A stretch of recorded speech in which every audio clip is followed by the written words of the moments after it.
কৃষ্ণ বৰ্তমান আলোচনালৈ আহিছে তৃতীয় স্কন্ধৰ কথা। তৃতীয় স্কন্ধৰ কথোপকথন চলিছে বিদুৰ আৰু মৈত্ৰৰ মাজত। কৃষ্ণৰ বৈকুণ্ঠ প্ৰয়াণৰ প্ৰাক মুহূৰ্তত ভগৱান কৃষ্ণই দুজনক ভাগৱতৰ ধৰ্মৰ কথা কৈছিল। এজন হৈছে উদ্ধৱ আৰু আনজন হৈছে মৈত্ৰেয়। উদ্ধৱক কৈছিল, হে উদ্ধৱ, মই এই সময়ত মোৰ খুৰা বিদুৰক দেখা নাপালোঁ, গতিকে তুমি বিদুৰক লগ পালে ক'বা তেওঁ মৈত্ৰেয় মুনিৰ আশ্ৰমত গৈ এই ভাগৱতৰ ধৰ্মৰ বিষয়ে যাতে বুজি লয়। ভগৱানৰ বৈকুণ্ঠ প্ৰয়াণৰ পাছত উদ্ধৱ যেতিয়া বদৰিকাশ্ৰমৰ ফালে গতি কৰে, বিদুৰে সেই সময়ত বাটতে লগালগি হয়। তেওঁ কুৰুক্ষেত্ৰ যুদ্ধৰ সময়ত নাছিলে। মই পিছলৈ ঘূৰি নাযাওঁ আৰু কাহিনীখিনি নালাগে জানিব। বিদুৰ আহে তীৰ্থ ভ্ৰমণ কৰি, কুৰুক্ষেত্ৰত সেই সময়ত নাছিলে। তাত দুৰ্যোধনে ব্যৱহাৰ এটা বেয়াকৈ কৰিলে, মনত দুখ পাই তেওঁ ঘৰ ত্যাগ কৰি গুচি গৈছিল। আৰু বিদুৰ আহি থাকোঁতে বাটত উদ্ধৱে লগ পায়। দুইজনৰ মাজত এটা সম্পূৰ্ণ ৰাতি তেওঁলোকে ভগৱানৰ বিষয়ে চৰ্চা কৰে। উদ্ধৱে শেষত প্ৰভু ভগৱন্তৰ আজ্ঞা বিদুৰক শুনায় যে ভগৱান কৃষ্ণৰ আজ্ঞা হৈছে যে তুমি মৈত্ৰেয়ৰ আশ্ৰমত গৈ তেওঁৰ পৰা ভাগৱত ধৰ্মৰ বিষয়ে শিকি ল'বা। বিদুৰে পুনৰ মৈত্ৰেয়ৰ আশ্ৰমলৈ যায়। বৰ্তমান উত্তৰাখণ্ডৰ ঋষিকেশৰ তাত এটা আনন্দ ঘাট বুলি আছিলে, সেই ঘাটতেই মৈত্ৰেয় মুনিৰ আশ্ৰম আছিল আৰু তালৈ যায়। বিদুৰে মৈত্ৰেয় মুনিক লগ পাই এটাই মাত্ৰ প্ৰশ্ন কৰিছিল, সুখায় কৰ্মাণি কৰতি লোক নাতে সুখম ৱা অন্যত বিপৰীতম ৱা বিন্দেত ভূয় ততএব দুখম যদত্ৰ যুক্তম ভগৱান বদেন্না। 3:5-2 তৃতীয় স্কন্ধ 5ম অধ্যায় 2 নম্বৰৰ শ্লোকত বিদুৰে মৈত্ৰেয়ক প্ৰশ্ন কৰিছিল যে প্ৰত্যেকজন মানুহে সুখ পাবৰ কাৰণে কৰ্ম কৰে, কিন্তু সুখ নাপায়, দুখ পায়। কাৰণটো কি? আমি সকলোবিলাকে ৰাতিপুৱাৰ পৰা ৰাতিলৈ সুখ পাবৰ কাৰণে, আনন্দ পাবৰ কাৰণে কৰ্ম কৰি আহিছোঁ। বিদুৰৰ প্ৰশ্ন হৈছে, যদি সুখ পাবলৈ কৰ্ম কৰিছে তেতিয়া মানুহখিনিয়ে সুখ নাপায়, দুখ কিয় পায়? ইয়াৰ মূল কাৰণটো কি হ'ব পাৰে? এই কাৰণটোৰ উৎস লৈ সমস্ত ভাগৱতৰ ধৰ্ম ক'বলগীয়া হৈছে। আৰু কৈ আহোঁতেই কপিল আৰু দেৱহূতিৰ মাজত যি কথোপকথন হৈছিল সেই বিষয়ে এতিয়া কৈছে। ইয়াত এতিয়া কৈছে, কপিল বদতি শুনিও মানৱী জীৱৰ নিকাৰ যত কৰ্মৰ ইচ্ছাই পুৰুষৰ মন প্ৰৱেশ হয় উদৰত। চাওক, মানুহৰ সৃষ্টি কেনেকৈ হয়, জীৱৰ সৃষ্টি। ইয়াত বিশেষকৈ মানুহৰ কি ধৰণেনো আমাৰ সৃষ্টি হৈছে তাৰ বিষয়ে সুন্দৰভাৱে বৰ্ণনা কৰিছে। প্ৰথম কথা এটা বুজি লওক, 84 লাখ যোনি ভ্ৰমণ কৰাৰ পাছত 100 কোটি জন্মান্তৰে হোৱে মহাভাগ নৰ শৰীৰক জীৱে তেবে পাৱে লাগ। 84 লাখ যোনি কি? 20 लाख सब स्थावर जानो, 9 लाख जलसर सब मानो, 11 लाख कुर्म कवि गावे, पक्षीगण 10 लाख बतावे, 30 लाख पशु जानहु भाई, 4 लाख बंदर दुखदाई, जब ये 84 लाख कट जावे तब कहूँ मानुष तन पावे। 20 लाख गस गसनी प्रजाति स्थावर, এটা জীৱ 20 লাখ গছ গছনিৰ প্ৰজাতি ভ্ৰমণ কৰিবলগীয়া হয়। 9 লাখ জলচৰ প্ৰাণীৰ প্ৰজাতি, 29 লাখ, 11 লাখ কাছৰ দৰে সৰীসৃপ জাতীয় প্ৰাণীৰ প্ৰজাতি বগাই যোৱা, 29, 11, 40, 10 লাখ প্ৰজাতি আছে চৰাই চিৰিকটি, 40, 10, 50, 30 লাখ বিভিন্ন জন্তু, 50, 30, 80, 4 লাখ বান্দৰৰ প্ৰজাতি, 84 লাখ। 84 লাখ যোনি ভ্ৰমণ কৰাৰ পাছত 100 কোটি জন্মান্তৰে হোৱে মহাভাগ নৰ শৰীৰক জীৱে তেবে পাৱে লাগ। বহুত পুণ্যৰ ফলত আমি এই শৰীৰটো পাওঁ। কেনেকৈ? ইয়াত কৈছে, কৰ্মৰ ইচ্ছাই পুৰুষৰ মন প্ৰৱেশ হয় উদৰত। প্ৰথমতে জীৱ অন্নৰ দ্বাৰা আমি যি গ্ৰহণ কৰোঁ অন্নত ভৱতি ভূতানি, গীতাত বৰ সুন্দৰভাৱে আছে। মনত যায় বুলি কৈছে, আৰু শেষত শুক্ৰৰ লগত যেতিয়া মিলন হয়, পুৰুষ মহিলাৰ মিলনত শুক্ৰৰ দ্বাৰা আইগৰাকীৰ গৰ্ভত স্থিত হয়। ইয়াত বৰ সুন্দৰভাৱে কৈছে, নাৰীৰ শৃংগাৰ সময় বেলাত ৰেতক সহিতে যায়, স্ত্ৰীৰ শুনিতে একেলগ হৈয়া উদৰত লয়ে ঠাই। সৃষ্টি কেনেকৈ হৈছে? মাত্ৰ দুটা বিন্দু লগ হৈছে আৰু উদৰত গৈ থিতাপি লৈছে। এই উদৰতে একৰাত্ৰ ভৰিলে দুই লগ হয় বৰ্তুল পঞ্চৰাত্ৰত।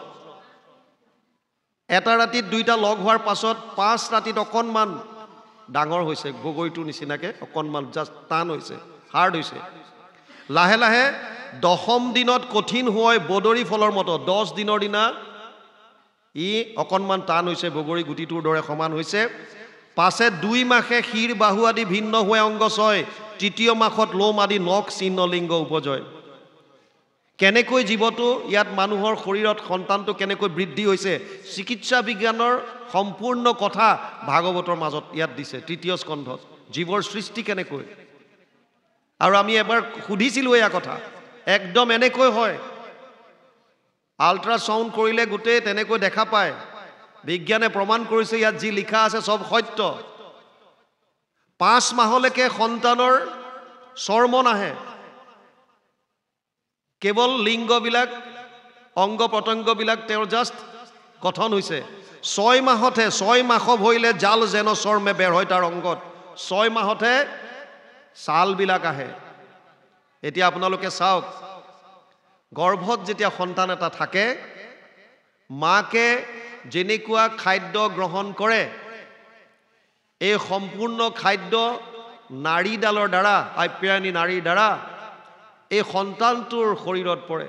যেতিয়া ছাল নাথাকে, সেই ৰস যেতিয়া গৈ শৰীৰত পৰে, সন্তানটোৱে চিঞৰি উঠে, বহু অপি ময়া দৃষ্টা যোনিদাৰম পৃথক পৃথক গৰ্ভবাস মহাদুঃখ ত্ৰাহিমাম মধুসূদন।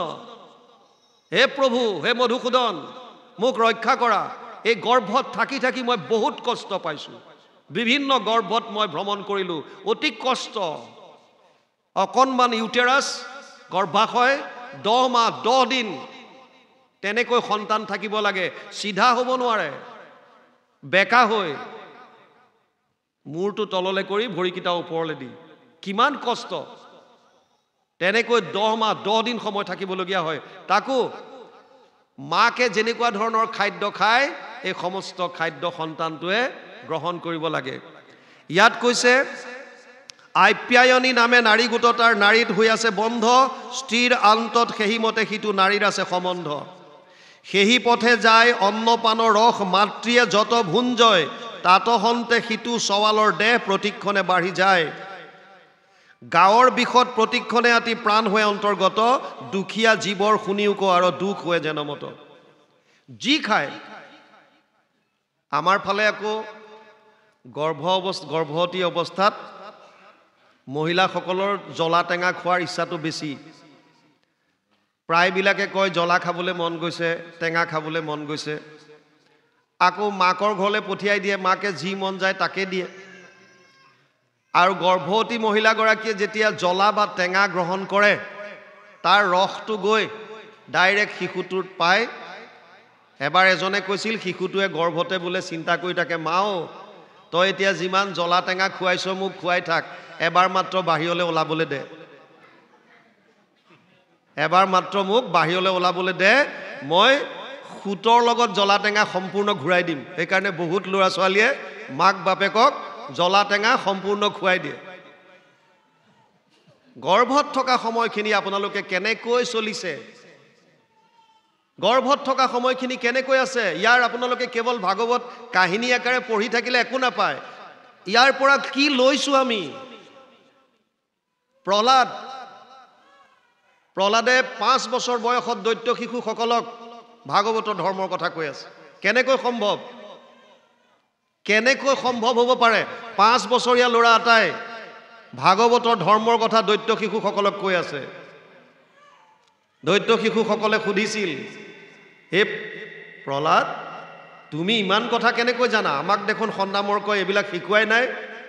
প্ৰহ্লাদে কৈছে এয়া গুৰুজনাই মোক এইবিলাক শিকোৱা নাই। কোনে শিকালে? মই যেতিয়া মাৰ গৰ্ভত আছিলোঁ তেতিয়াই শিকিলোঁ। কেনেকৈ? তেতিয়া কৈছে তেওঁ, যেতিয়া মোৰ দেউতা হিৰণ্যকশিপু তপস্যা কৰিবলৈ গুচি গ'ল, দেৱতাই আমাৰ ৰাজ্য আক্ৰমণ কৰিলে আৰু দৈত্যসকলক হেৰুৱালে, মোৰ মাতৃ কয়াধুক বন্দী কৰি লৈ গৈছিল। মই তেতিয়া মাৰ গৰ্ভত। বাটত নাৰদে পালে, নাৰায়ণ নাৰায়ণ। আৰে ইন্দ্ৰ, তুমি এইটো কি কাম কৰিছা? এগৰাকী মহিলাক তুমি বন্দী কৰি আনিছা? য'ত নেকি শাস্ত্ৰত কৈছে যত্ৰ নাৰীয়স্তু পূজ্যন্তে ৰমন্তে তত্ৰ দেৱতা, য'ত নাৰীৰ সন্মান কৰা হয় তাত দেৱতাই বাস কৰে। আপুনি দিনত ৰাম নাম গাব, ৰাতি ঘৰত গৈ পেলাই আপুনি আইগৰাকীক মানসিক আৰু শাৰীৰিক অত্যাচাৰ কৰিব। আপুনি সমাজৰ নাৰীসকলক বেয়া দৃষ্টিৰে চাব আৰু ধৰ্মৰ নামত আপুনি ধাৰ্মিক হৈ থাকিব। তাৰ পৰা একো ধৰ্ম নহয়। দৃষ্টিকোণ সলনি কৰিব লাগিব আমি সমাজৰ প্ৰতি, প্ৰত্যেকগৰাকী নাৰীৰ প্ৰতি। আপোনাৰ যেতিয়ালৈকে দৃষ্টিকোণ সলনি নহয় তেতিয়ালৈকে আপুনি কি ধৰ্ম খালি অকল নীতি নিয়ম কৰি থাকিলে ধৰ্ম নহ'ব। আচৰণত শুদ্ধতা আনিছেনে নাই? প্ৰহ্লাদে যেতিয়া কৈছে দৈত্য শিশুসকলক, নাৰদে যেতিয়া দেৱৰাজ ইন্দ্ৰক ক'লে তুমি এইটো কি কৰিলা? এগৰাকী নাৰীক বন্দী কৰি আনিছা? দেৱৰাজে ক'লে যে দেৱৰ্ষি নাৰদ, আইগৰাকীৰ প্ৰতি মোৰ মনত তিল মানো বেয়া ভাৱ নাই। তেতিয়াহ'লে কিয় বন্দী কৰিছা? বোলে এওঁৰ গৰ্ভত যিটো দৈত্য শিশু আছে, এই শিশুটো প্ৰসৱ হ'লে তাক বধ কৰিম আৰু আইগৰাকীক পুনৰ মই মুকলি কৰি দিম। নাৰদে ক'লে এইটো অসম্ভৱ। বিষ্ণুৰ অংশ এজন পৰম বৈষ্ণৱে কয়াধুৰ গৰ্ভত থিতাপি লৈছে, তোমাৰ তেওঁক বধ কৰিব পৰা সক্ষমতা নাই, সেইকাৰণে তুমি বাদ দিয়া। আৰু তেতিয়া দেৱৰাজ ইন্দ্ৰই মোৰ মাক এৰি দিলে। মোক নাৰদে মাতৃক লৈ গ'ল আৰু মই মাৰ গৰ্ভত থাকোঁতেই মোৰ মাক দেৱৰ্ষি নাৰদে যিমান ভাগৱতৰ তত্ত্ব কৈছিল এই কথাখিনি মই গৰ্ভত থাকোঁতেই শ্ৰৱণ কৰিলোঁ। তাৰ মানে যিসকলে সন্তান জন্ম দিবলৈ ওলাইছে তেওঁলোকে এটা কথা জনা উচিত, বিশেষকৈ সেই 10 মাহ 10 দিন তেওঁলোকৰ খাদ্য অভ্যাস কেনেকুৱা, কি গ্ৰহণ কৰিছে তাৰ প্ৰভাৱ শিশুটোৱে ভোগ কৰিব লাগিব। 1 নম্বৰ কথা। 2 নম্বৰ কথা, 5টা জ্ঞানেন্দ্ৰিয় দিছে বুলিয়েই আপুনি যি মন যায় তাকে কৰাটো উচিত নহয়। শ্ৰোত্ৰ, নেত্ৰ, জিহ্বা, ঘ্ৰাণ আৰু চৰ্ম 5টা জ্ঞানেন্দ্ৰিয় আমাক দিছে বুলিয়েই যি মন যায় তাকে শুনিব, যি মন যায় তাকে চাব, যি মন যায় তাকে খাব, যি মন যায় তাকে শুঙিব, যি মন যায় তাকে স্পৰ্শ কৰিব, এইটো ঠিক নহয়। সেই 10 মাহ 10 দিন বিশেষভাৱে আপোনালোকৰ এটা তপস্যাৰ সময়। সেইখন মোৰ গৰ্ভত এটি সন্তান আছে, ইয়াক মই কেনেকৈ এজন সেৱক কৰি আনিব পাৰোঁ, সমাজৰ এজন সুনাগৰিক কৰি মই জন্ম কৰিব পাৰোঁ, এই কথাটো তেওঁ মাতৃগৰাকীয়ে প্ৰতিটো মুহূৰ্তত চিন্তা কৰাটো আটাইতকৈ প্ৰয়োজন। সেইকাৰণে সৃষ্টি কাৰ্যৰ প্ৰাক মুহূৰ্তত ভকতৰ সংগত ভাগৱতৰ কথা শ্ৰৱণ কৰি ভাগৱত ধৰ্মৰ বিষয়ে জানি লোৱাটো উচিত। কেনেকৈ সৃষ্টি কাৰ্যত আগবাঢ়িম, প্ৰতিটো পদক্ষেপ শাস্ত্ৰসন্মত হোৱাটো আটাইতকৈ বাঞ্ছনীয়। আমাৰ প্ৰেমত পৰিল 16-18 বছৰ, বছ আহিয়ে সন্তান জন্ম দিলে, কি হ'ব? ব্ৰহ্মাই যেতিয়া 4 সিদ্ধক প্ৰথমতে সৃষ্টি কৰিলে, সনক, সনন্দ, সনাতন, সনত কুমাৰ সৃষ্টি কাৰ্যৰ কথা ক'লে যে সৃষ্টি কৰা, তেওঁলোকে ক'লে আমি সৃষ্টি নকৰোঁ, আমিতো ঈশ্বৰৰ সেৱক হৈ থাকিম, ব্ৰহ্মচৰ্য ব্ৰত পালন কৰিম। খং উঠিল, লগে লগে ভ্ৰূৰ মধ্যৰ পৰা এটি সন্তান জন্ম হ'ল আৰু ৰোদন কৰিবলৈ ধৰিলে, কান্দিবলৈ ধৰিলে, নাম দিলে ৰুদ্ৰ, যাক আমি শিৱ, মহেশ্বৰ বিভিন্ন নামেৰে জানো। ৰুদ্ৰ ব্ৰহ্মাৰ ভ্ৰূৰ মধ্যৰ পৰা জন্ম হৈছিল আৰু তেওঁক ক'লে তুমি সৃষ্টি কৰা, লগে লগে ডাঙৰ হ'ল, বোলে সৃষ্টি কৰা। তেওঁ লগে লগে সৃষ্টি কৰোঁতে কি কৰিলে? যক্ষ, দক্ষ, পিশাচ, কোনো ইউনিফৰ্মিটি নাই। কাৰোবাৰ যদি 1000টা হাত আছে কাৰোবাৰ এটাও নাই, কাৰোবাৰ অজস্ৰ নাক কাৰোবাৰ এটাও নাই, কাৰোবাৰ বহুত হাত কাৰোবাৰ এটাও নাই। ব্ৰহ্মাই ক'লে বাদ দে আৰু, তই এইবিলাক সৃষ্টি কৰিব নালাগে, তপস্যা কৰ যা। সৃষ্টি কাৰ্যত যোৱাৰ আগত আপুনি মনটো সাত্বিক কৰিব লাগিব, 3টা গুণৰ ওপৰত নিৰ্গুণ ওপৰলৈ উঠিবলৈ চেষ্টা কৰিব লাগিব। তমগুণৰ পৰা ৰজগুণ, ৰজগুণৰ পৰা সাত্বিক, সাত্বিকৰ পৰা ওপৰত উঠি নিৰ্গুণতালৈ কেনেকৈ যাব পাৰে, ঈশ্বৰৰ কথা শুনিব লাগিব। ইয়াত সেইকাৰণে কৈছে এই সন্তানটোৱে গৰ্ভত বহুত কষ্ট পায়, লৰচৰ কৰিব নোৱাৰে, গাঁৱৰ বিষত প্ৰতিক্ষণে আতি প্ৰাণ হৈ অন্তৰ্গত, দুখীয়া জীৱৰ শুনিও ক আৰু দুখ হৈ যেনমত। কেনেকুৱা কষ্ট হয় এতিয়া ক'ব, ইয়ালৈকে গৈছে বাপ কৃষ্ণ। ৰাম ৰাম জ্বলা টেঙা লুন খাৰ আদি কৰি মাৱে খাই যত যত, তাৰ ৰস যায় শৰীৰে পৰয়, মূৰ্ছা যায় সেই মত। ৰাম হাত ভৰি গল চৰ্মে বেহি আছে, কুশিত পৰিয়াশয়, কিঞ্চিতে কবংগ লৰিতে নপাৰে, বাখাৰ শতক পূৰ্ব কৰ্মবশে হতে কবছৰ, লভিয়া মনে স্মৰণ, নাহি সুখ শান্তি দীৰ্ঘ কৰিয়াতি, ফুকাৰয় ঘনে ঘন। হাতমাহন্তে বুধক লভিয়া, ভয়ত দেহা কাম পয়, প্ৰসূতি বায়ুৱে নিমিতে কতে, থাকিবা ক নাপাৰ। গৰ্ভবাসন্তে পুনুবাস হুয়া, কীৰ্তাঞ্জলি কৰি হাত, ঈশ্বৰক জীৱে কাৰুণ্য বচনে, কৰয় স্তুতি তথাত। ৰাম জীৱনী গদতি জীৱক ৰাখিতে, আজিতো প্ৰভু কৃপাময়, লীলা কৰি ৰাম শ্ৰীকৃষ্ণ আদি, ধৰায় অৱতাৰ কৃষ্ণ।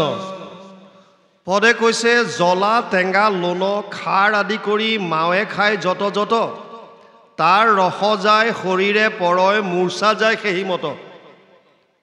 আইগৰাকীয়ে যেনেকুৱা যেনেকুৱা ভোজন কৰে, জ্বলা টেঙা খাৰ এইবিলাক, তাৰ ৰস গৈ এই শৰীৰত পৰাৰ লগে লগে সন্তানটো মূৰ্ছা যায়। কিমান কষ্ট। তাৰ পাছত কৈছে হাত ভৰি গল চৰ্মে বেঢ়ি আছে, কুক্ষিত পৰি আছয়, কিঞ্চিতেক অংগ লৰিতে নপাৰে, বাহাৰ শতক নয়।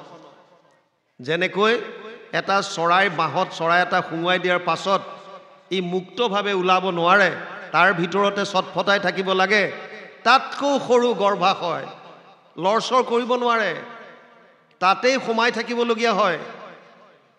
ইফালে তেওঁৰ পূৰ্বৰ 100টা বছৰৰ কথা স্মৰণত থাকে। তেতিয়া সন্তানটোৰ প্ৰসৱ হোৱাৰ আগলৈকে গৰ্ভত পূৰ্বজন্মৰ কথাবিলাক মনত থাকে। সেইকাৰণে কিছুমান সন্তান জন্ম হোৱাৰ পাছতো বহুদিনলৈকে আগৰ কথা মনত থাকে, যাক আমি জাতিস্মৰ বুলি কওঁ। বহুতে আগৰ কথা কয়, মই অমুকত জন্ম লৈছিলোঁ। মাজতে নেপালৰ এটা ল'ৰাই নালন্দা বিশ্ববিদ্যালয়ত তেওঁ পঢ়িছিল, মাকৰ কোলাত আহিছে, তাত গৈ প্ৰত্যেকটো বস্তু দেখুৱাইছে, যদিও এতিয়া ভস্মীভূত কৰি দিলে। ইয়াত আগতে এনেকুৱা এখন আছিলে, তাত তেনেকুৱা আছিলে। তেওঁলোকৰ পূৰ্বৰ যিমানবিলাক ৰেকৰ্ড পাই কৈছে হয় কথাটো। তেওঁৰ লগৰ ল'ৰাবিলাকৰ কথা কৈছে, মোৰ লগত অমুক আছিল তমুক আছিল। এয়া হৈছে তেওঁৰ মনত আছে। যিমানেই বাঢ়িব সিমানেই স্মৃতিশক্তি আকৌ হ্ৰাস পাব, পিছলৈ গৈ মনত নপৰা হ'ব। জন্মৰ পাছতে আছে, কাৰণ গৰ্ভত তেওঁৰ সম্পূৰ্ণ কথা মনত থাকে। ইয়াত কৈছে পূৰ্ব কৰ্মবশে শতেক বৎসৰ লভিয়া মনে স্মৰণ। চাওক ইয়াত লিখিয়ে দিলে, গোটেইখিনি কথা মনত আছে। নাহি সুখ শান্তি দীৰ্ঘ কৰি আতি, ফুকাৰয় ঘনে ঘন। 7 মাহ হন্তে বোধক লভিয়া, ভয়ত দেহা কম্পয়, প্ৰসূতি বায়ুৱে নিমিত্তে ৰয়, থাকিবাক নপাৰয়। 7 মাহৰ পৰা বুদ্ধি জ্ঞান তেওঁৰ আহি যায়, আৰু লগে লগে কি হৈছে ইয়াত প্ৰসূতি বায়ুৱে নিমিত্তে একত্ৰে থাকিবাক নপাৰয়, গৰ্ভবাস হন্তে পুনুবাস হৈয়া কৃতাঞ্জলি কৰি হাত, ঈশ্বৰক জীৱে কাৰুণ্য বচনে কৰয় স্তুতি তথাৎ। গৰ্ভত থাকোঁতেই মনুষ্যৰ শিশুৱে সন্তানে ঈশ্বৰত শৰণ লয়। বহু অপি ময়া দৃষ্টা যোনিদাৰম পৃথক পৃথক গৰ্ভবাস মহাদুঃখ ত্ৰাহিমাম মধুসূদন। হে মধুসূদন, মোক ৰক্ষা কৰা, তোমাৰ চৰণত শৰণ লৈছোঁ। কিয়? গৰ্ভবাস অতি কষ্টকৰ। এই জীৱই মুক্তি নোপোৱালৈকে পুনৰপি জননম পুনৰপি মৰণম পুনৰপি জননী জঠৰে শয়নম, বাৰে বাৰে জন্ম, বাৰে বাৰে মৃত্যু। আমি যে আহিছোঁ মনুষ্যলৈ, এই মনুষ্য শৰীৰ চিৰদিনীয়া নহয়। জন্ম লোৱাৰ লগে লগে ইয়াৰ মৃত্যুটো নিশ্চিত হৈ যায়। জাতস্য হি ধ্ৰুৱ মৃত্যু ধ্ৰুৱ জন্ম মৃতস্য চ তস্মাদ অপৰিহাৰ্যাৰ্থে না ত্বম সূচিতুম অৰ্হসি। 2য় অধ্যায় 27 নম্বৰ শ্লোক গীতা। হে অৰ্জুন, জন্ম লোৱাৰ লগে লগে মৃত্যুটো নিশ্চিত। আকৌ যেতিয়া মৃত্যু হ'ব, তাৰ পুনৰ জন্মটোও নিশ্চিত, যদি সি মুক্তি নাপায়। গতিকে জন্ম মৃত্যুৰ চক্ৰৰ পৰা আমি মুক্তি পাবলৈ হ'লে কৃষ্ণত শৰণ ল'ব লাগিব। বাকী দেৱ দেৱতাবিলাকৰ ওচৰত গ'লে কি নাপাম নেকি? গীতাত কৈছে কামস্তেৰ স্তেৰ হিত জ্ঞান প্ৰপদ্যন্তে অন্য দেৱতা তম তম নিয়মমাস্থায় প্ৰকৃত্য নিয়তা স্বয়া।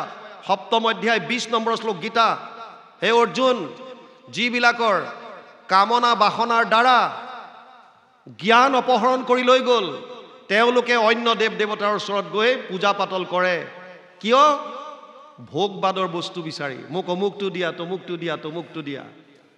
আৰু ভগৱানে কৈছে যো যো যম যম তনুম ভক্তা শ্ৰদ্ধয়াৰ্চিতুমিচ্ছসি তস্যা তস্যা অচলা শ্ৰদ্ধা তামেব বিদ্যাম্যহম। 7ম অধ্যায় 21 নম্বৰ শ্লোক গীতা। হে অৰ্জুন, যিসকলে আন আন দেৱতাৰ প্ৰতি আকৃষ্ট হয়, তেওঁলোকৰ ওচৰলৈ যাব বিচাৰে, মই তেওঁলোকৰ মনটো সেই দেৱতাৰ প্ৰতি আৰু আকৃষ্ট কৰি দিওঁ। যোৱা আৰু কৰা। পিছত স তয়া শ্ৰদ্ধয়া যুক্ত শ্ৰদ্ধয়াৰ্চিতুমিচ্ছসি লভতে স ততঃ কামান ময়েব বিদ্যাম্যহম। 7ম অধ্যায় 22 নম্বৰ শ্লোকত কৈছে শেষত তেওঁলোকে যেনেকুৱা ধৰণৰ ভোগৰ বস্তু বিচাৰে, সেইজন দেৱতাৰ দ্বাৰা মই বিহিত কৰি দিয়া ফলটোহে তেওঁ দিব পাৰে। তেওঁলোকৰ নিজস্ব একো নাই। মুক্তি ক'ৰ পৰা দিব? আমি কোৱা নাই? গীতা 7ম অধ্যায় 20, 21, 22 নম্বৰ শ্লোকত সুন্দৰভাৱে লিখা আছে। জীৱই এই সংসাৰ চক্ৰৰ পৰা মুক্তি পাবলৈ হ'লে কৃষ্ণত শৰণ ল'ব লাগিব, তাৰ বাহিৰে গতি নাই। এইকাৰণে ইয়াত লিখিছে গৰ্ভ বাসহন্তে পুনু বাস হুয়া কৃতাঞ্জলি কৰি হাত ঈশ্বৰক জীৱে কাৰুণ্য বচনে কৰয় স্তুতি তথাৎ। কি কয়? জীৱ নিগদতি জীৱক ৰাখিতে যিটো প্ৰভু কৃপাময় লীলা কৰি ৰাম কৃষ্ণ আদি ধৰা অৱতাৰ ছয়। জীৱই কৈছে হে প্ৰভু, তুমি জীৱসমূহক ৰক্ষণাবেক্ষণৰ কাৰণেই তুমি বিভিন্ন অৱতাৰ ধাৰণ কৰা। ভগৱান কৃষ্ণই অৱতাৰ কেতিয়া লয়? 4ৰ্থ অধ্যায় গীতাত কৈছে। অৰ্জুনক বিভিন্ন জ্ঞানৰ কথা কৈ আছে। গীতা মই কৈছোঁ আপোনালোকক মহাভাৰতৰ ভিতৰৰ বস্তু। ভীষ্ম পৰ্বৰ 25 অধ্যায়ৰ পৰা 42 অধ্যায়লৈ 18টা অধ্যায়, 700 শ্লোক আছে গীতাত। এটা শ্লোক ধৃতৰাষ্ট্ৰই কৈছে, 1ম অধ্যায় 1ম শ্লোক। 40টা শ্লোক সঞ্জয়ে ধৃতৰাষ্ট্ৰক কৈছে। কুৰুক্ষেত্ৰৰ যুদ্ধত কি হৈ আছে। 85টা শ্লোকত অৰ্জুনে বিভিন্ন প্ৰশ্ন কৰিছে ভগৱান কৃষ্ণক। 574টা শ্লোকত ভগৱান কৃষ্ণই অৰ্জুনক গীতাৰ উপদেশ দিছে। সাংখ্যযোগ কৰ্মযোগ কৈ গৈ আছে।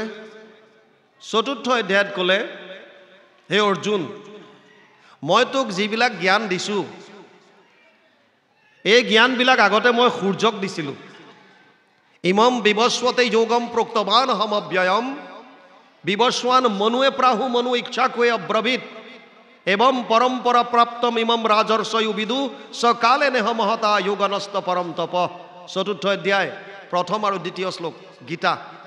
হে অৰ্জুন, মই তোক যিবিলাক জ্ঞান দি আছোঁ, এই জ্ঞান পূৰ্বতে মই সূৰ্যক দিছিলোঁ, সূৰ্যই মনুক ক'লে, মনুৱে ইক্ষাকুক দিলে, আৰু ইক্ষাকুৱে পিছৰ পৰ্যায়ক দিলে। এনেকৈ ক্ৰমাগতভাৱে বাগৰি আহি আছিল।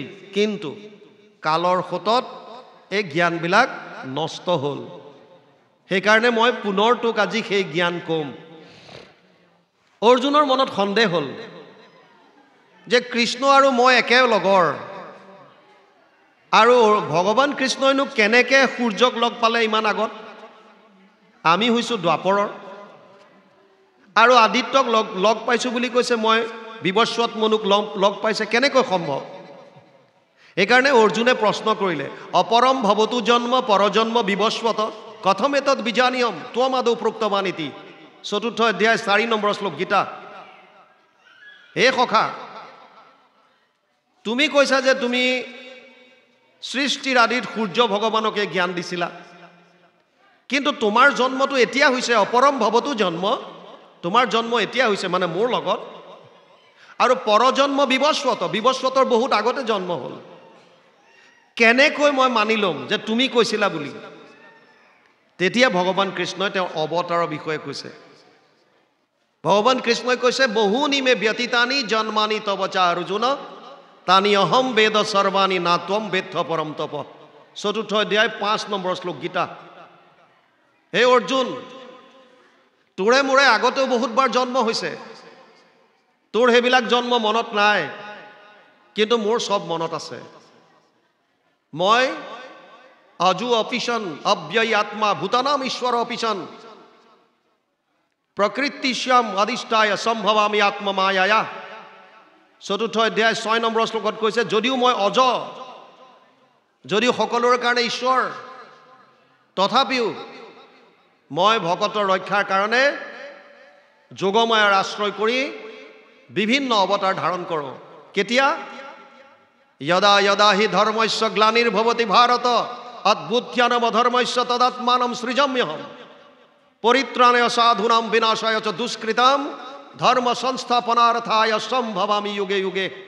৪ৰ্থ অধ্যায় ৭ আৰু ৮ নম্বৰ শ্লোক অনুবাদ কৰিছে ভাগৱতে, চৰাচৰ গুৰু ঈশ্বৰ কৃষ্ণৰ জন্মৰ শুনা কাৰণ, সাধু সমস্তৰ ধৰ্ম ৰক্ষা হইব নাখিব দুষ্ট দুৰ্জন। মহন্তসকলে ইটো জন্ম কৰ্ম শুনিবে গাইবে মুখে, তিনিও তাপক এতেকে নিস্তৰি পাইবে মুখ্য মহাসুখে। যদি মুক্তি লাগে তেতিয়াহ'লে কৃষ্ণত এই লীলাসমূহ শ্ৰৱণ কীৰ্তন কৰিব লাগিব একান্তভাৱে শৰণ হৈ। কেতিয়া অৱতাৰ লয়? 3টা মুখ্য কাৰণত। পৰিত্ৰাণায় সাধূনাম, ভকতসকলক ৰক্ষা কৰিবলৈ, বিনাশায় দুষ্কৃতাম, দুষ্কৃতিকাৰীক নাশ কৰিবলৈ, ধৰ্ম সংস্থাপনাৰ্থায়, ধৰ্মক পুনৰ সংস্থাপন কৰিবলৈ। সেইকাৰণে জীৱই ইয়াত কৈছে, কি কৈছে? জীৱ নিগদতি, জীৱক ৰাখিতে যিটো প্ৰভু কৃপাময় লীলা কৰি ৰাম কৃষ্ণ আদি শ্ৰীকৃষ্ণ আদি ধৰা অৱতাৰ 6। জীৱই কৈছে, হে প্ৰভু, তোমাৰ চৰণত শৰণ ল'লোঁ, তুমিতো জীৱক ৰক্ষা কৰিবৰ কাৰণেই ৰাম কৃষ্ণ আদি নাম ধাৰণ কৰি বিভিন্ন সময়ত অৱতাৰ ধাৰণ কৰি আছা। ইয়ালৈকে গৈছে, ইয়াৰ পিছত কি আহে চাম। কৃষ্ণ